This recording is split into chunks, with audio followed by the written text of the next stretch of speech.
Why do you think it is that there's more gay men than gay women? That continues to be debated. You have to understand the scholarly issue or the scientific issue is how does homosexuality continue at all? Why is it not competed out of the gene pool? Yeah. Yeah, nature is against it since it doesn't reproduce.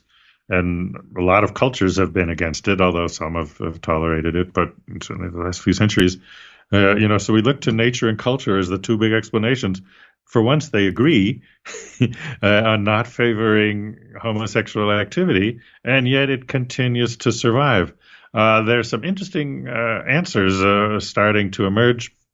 My colleagues at the University of Queensland, Brendan Zeech, had a paper in Science, and I think the second one coming along, finding out that, okay, yes, there are genes that predict homosexuality. It's not a particular gay gene, as they were once saying, and periodically they found one.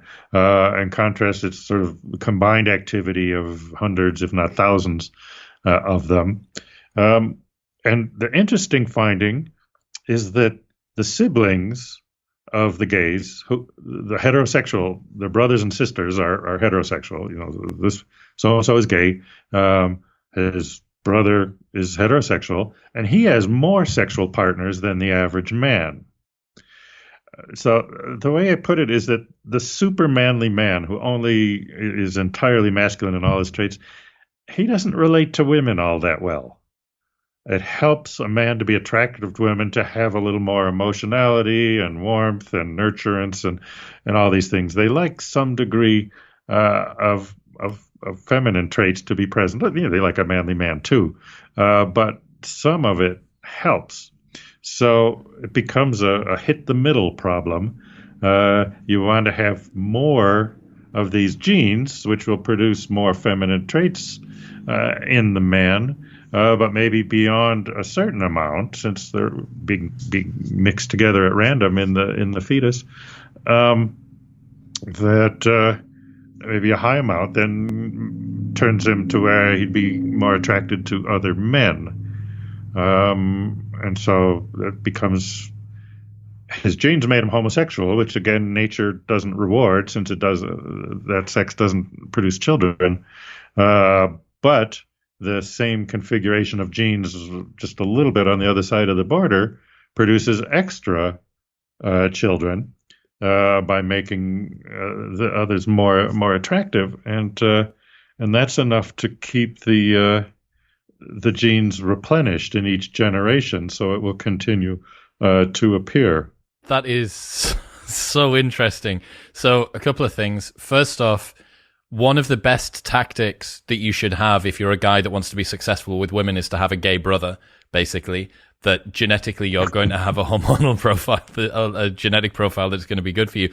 And also, it kind of suggests that gay men are a lot closer to highly successful heterosexual men than we might think. You've got not too far away from the genes. Also, I saw in your book, didn't it say that monozygotic twins, so identical twins, have a 50% likelihood of the other twin being gay if one of the twins is gay?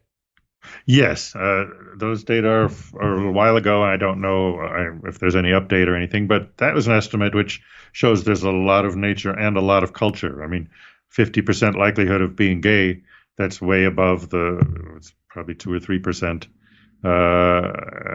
maybe at most 4 in the population. So it's if your twin brother is gay and you're an identical twin, yeah, the odds are much higher than average. On the other hand, 50% is far from 100%. It's not determined. And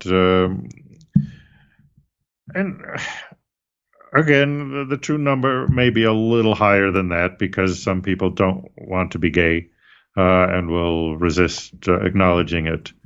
But nevertheless, I think there's a sign that there's ample input from both nature and culture. What's happening, people? If you enjoyed that, then press here for the full, unedited episode. And don't forget to subscribe. Peace.